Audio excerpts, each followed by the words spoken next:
This is Vauxhall's new corporate logo. It'll be seen on the next generations of Corsa, Astra and Cavalier. But first, it will be seen on the all-new Omega. The Omega will be on sale next month. It replaces both the Carlton and the Senator and comes with 4 engine options. 2-litre 16-valve, 2.5-litre diesel turbo, 2.5-litre V6 and 3-litre V6. Now, as well as those 4 different engines, there are 5 different trim options, starting with Select, then GLS, CD, CDX and top-of-the-range Elite.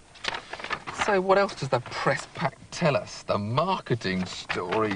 No. Equipment highlights? Boring. Body design? No. Chassis dynamics? Ah! Formula 1 style traction control. Now that looks worth testing.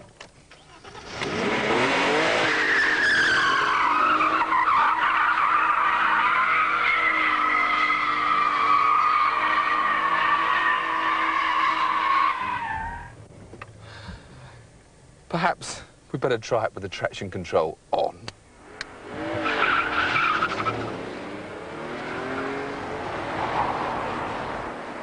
So the traction control works and all those worries about rear-wheel drive, rear-end breakaways can be forgotten forever. You'll have noticed, of course, that the test car is left-hand drive, and that's because it was one of the Opel Omegas used at the model's launch in Portugal.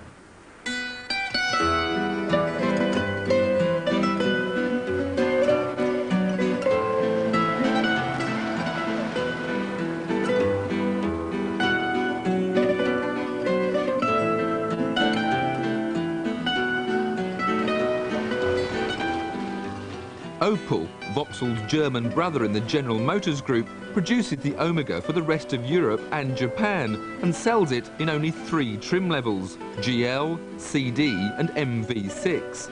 But otherwise, the vehicles are identical. Now, traction control apart, what else impressed on the Omega?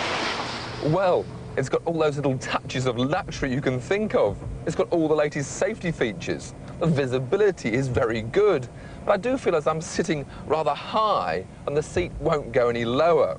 The steering wheel is virtually on my knees and there's no adjustment. Now we're told that's because the wheel is set at the optimum angle for the airbag.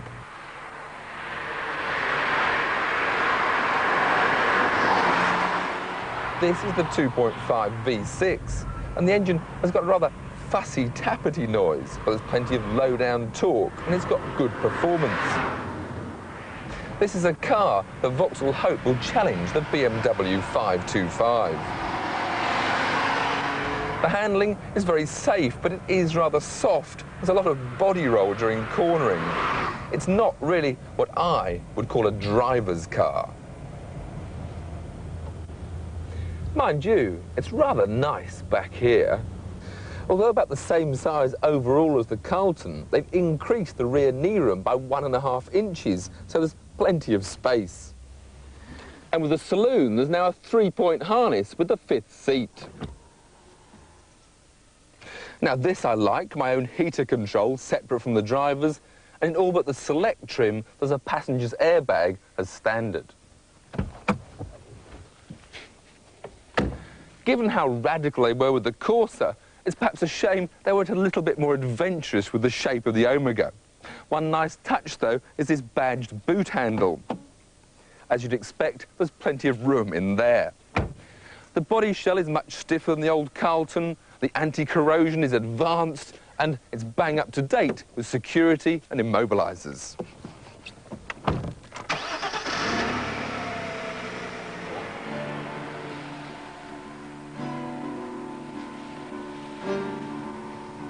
Overall, the Omega proved a solid, capable performer, and all models come in both saloon and estate versions. Hopefully, ours was the only noisy engine, but the air conditioning also gurgled like a pregnant dishwasher.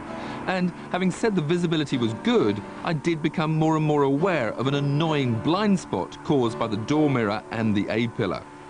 The 2.5 V6 has impressive low-speed torque, but it will need a sports version to challenge BMW for real driving satisfaction.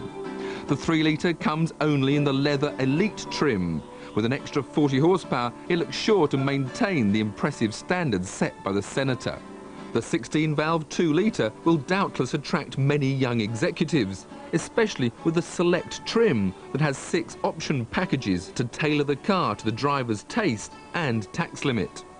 For the turbo diesel, GM bought the best engine in its class, the intercooled BMW power plant.